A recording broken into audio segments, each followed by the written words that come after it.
ভারতের যে স্বেচ্ছাচারিতা তিস্তা নিয়ে, সেই স্বেচ্ছাচারিতা থেকে বের হওয়ার জন্য আমাদের এরকম একটা শক্ত সিদ্ধান্তে যাওয়া উচিত, যেমনটি স্যার বলছিলেন যে এককভাবে চীনের হাতে আসলে আমরা তিস্তা প্রকল্প দিতে পারি। 7-5 ভেবে যদি একটু বলেন যে আসলে তিস্তার এটা 3টা কম্পোনেন্ট আছে। একটা হলো যে আমি নিজে তিস্তা এখন যে প্রজেক্টটা আছে এই যে এই ইয়েতে, সেটাতে আমি নিজে ফিজিক্যালি মানে পরিদর্শন করেছি উইথ আমাদের তদানীন্তন ফরেন সেক্রেটারি মিজারুল কায়েসের সাথে। আমরা একদম পুরো ড্রাইভ করে ঘুরে এসেছি। এটা ইউনিক প্রজেক্ট। এই প্রজেক্টটা মার খেয়ে যাচ্ছে পানির অভাবে, এবং এইটা পানি যদি প্রবাহ না থাকে তাহলে এই প্রকল্পের কোনো মূল্য নাই। তো এই প্রকল্পটা এখানকার মানুষের জীবন মরণ প্রশ্ন, এটা কোনো রাজনৈতিক প্রশ্ন না। ওইখানকার মানুষ বেঁচে আছে এই প্রকল্পটার পানি প্রাপ্তির উপরে।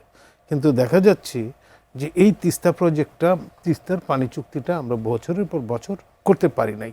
একবার এক অজুহাত, যে যত টাইম ছিল সেটা মমতা ব্যানার্জির উপর দিয়ে চলেছে। 2011-এ যখন doctor Manmohan Singh prime minister আসলেন, চুক্তির সব কিছু ফাইনাল সই হবে, মমতা ব্যানার্জি পুল আউট করলেন এবং চুক্তির সই হলো না। কি কারণে? যে ওয়েস্ট বেঙ্গলে পানি পাবে না, এবং ওনার নিজের এক্সপার্টে বলছে যে ওয়েস্ট বেঙ্গল পানি পাবে, এটা চুক্তি হওয়া ভালো। এই যে কল্যাণ রুদ্রকে দিয়ে এক্সপার্ট যে কমিটি করে, তারা তো অনেকগুলো খালও খনন করলো যাতে তিস্তা সেই পানিটা তারা জমা করে রাখতে পারে। ওই পাশে রাখা, ওই এক্সপার্টের ডকুমেন্টটা পাশে রেখে উনি বললেন আমি করব না। তারপরে এর আগে যদি আপনি দেখেন যে জ্যোতি বসু যখন প্রাইম মিনিস্টার ছিলেন, তখন আমাদের এই প্রাইম মিনিস্টার মুখ্যমন্ত্রী ছিলেন, তখন আমাদের দেশের সাথে গঙ্গা চুক্তি হয়েছে এবং এই চুক্তি জ্যোতি বসু হেল্প করেছেন। এখানে ওয়েস্ট বেঙ্গলে কোনো সমস্যা হয় নাই। তো আমি মনে করি এইগুলি কোনো কথা না। পরে দেখা যাচ্ছে এখন যেহেতু শুভেন্দু অধিকারীর নেতৃত্বাধীন বিজেপি সরকার ওয়েস্ট বেঙ্গলে আছে এবং সেন্টারেও আছে বিজেপি সরকার, এখন এটা হলো বিরাট টেস্ট বিজেপির জন্য যে ওনারা কি আসলে সিনসিয়ারলি চান কিনা, সেটার জন্য আমাদের এখন দেখার বিষয়। এই চুক্তিটা যদি হয়ে যায়, তিস্তা চুক্তিটা, দুটো জিনিস হবে। একটা হলো আমাদের নর্থ বেঙ্গলের মানুষের একটা জীবন মরণ সমস্যার সমাধান হবে, আর দ্বিতীয় হলো যে ইন্ডিয়া বাংলাদেশ সম্পর্কটাও একটা স্ট্রং ফাউন্ডেশনের উপরে দাঁড়াবে, যে ফাউন্ডেশনটা তারা তৈরি এখন পর্যন্ত করতে পারেননি।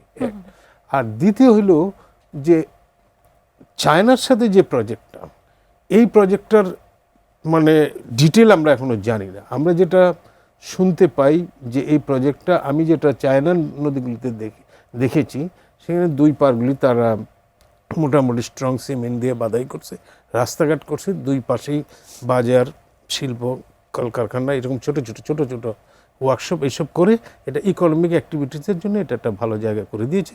এবং নদী দিয়ে বিভিন্ন রকম এই জাহাজ টাহাজ আসতেছে, সেই প্রক্রিয়ায় তারা তীরগুলি সংরক্ষণ করবেন। এখন যেটা বলা হচ্ছে যে আর একটা নাকি রিজার্ভারও করবে, যে বর্ষাকালে পানি সঞ্চয় করে রাখবে, এটা এর সময় করবে। সেটা ইকোলজিক্যালি কতটা সম্ভব, এবং সেটা আমাদের এত জায়গা আছে কিনা যে সারা বছর পানি রাখার, এগুলি ফিজিবিলিটি স্টাডি ছাড়া কিছু বলা যাবে না। স্টাডিটা করাটা জরুরি। এবং থার্ড হইল যে এইটা, এই ধরনের প্রজেক্ট এককভাবে ওইখানে যদি আমরা ইয়েকে দেই, মানে চীনকে দেই, সেটা আবার জিও পলিটিক্যাল কোনো রাইভারিলিতে আমরা আবার ভিকটিম হই কিনা আমরা বলবো না। আমি বলবো যে ইন্ডিয়া এবং চায়নার যে জিও পলিটিক্যাল রাইভারিলির কারণে আমাদের দেশের কৃষি ভিকটিম হচ্ছে। সুতরাং আমি মনে করি সবচেয়ে সহজ সমাধান হইতো যদি ইন্ডিয়া চুক্তিটা করে ফেলতো, তাইলে আমাদের এত কিছু করার, চায়নার সাথে করার দরকার ছিল না।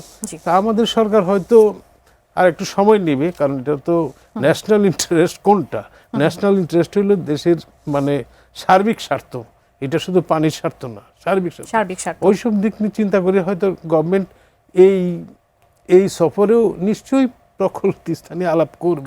অ্যাকচুয়ালি তারা কি করতে চাচ্ছে, বাংলাদেশ কি চাচ্ছে, এই জিনিসগুলি হয়তো আর্মিতে এটা কোনো ফাইনালে যাবে না, কারণ এটা জিওপলিটিক্যাল থ্রেট কিন্তু এনে থেকেই যাচ্ছে। সুতরাং এই জায়গাটা এটা আমার সবচেয়ে দুর্ভাগ্য যে এটা হলো ইন্ডিয়া এবং পাকিস্তানের রাইভালরির কারণে আমাদের দেশে যে কৃষক, আমাদের দেশের মানুষ তারা মারা যাচ্ছে।